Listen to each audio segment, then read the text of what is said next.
But just to be clear for the public, elections are supposed to take place every 4 years. Our last election was in January of 2020. So until any further announcements are made, the next election is scheduled for January 2024.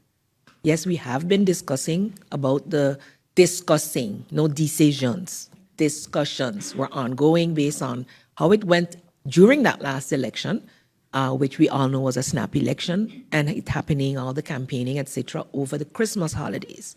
But I have requested and received some advice in terms of what would be the repercussions of calling an early election for that reason.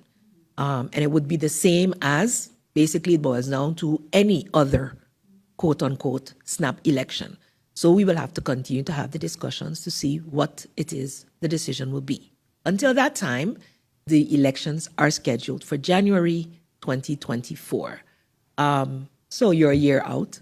So it's a year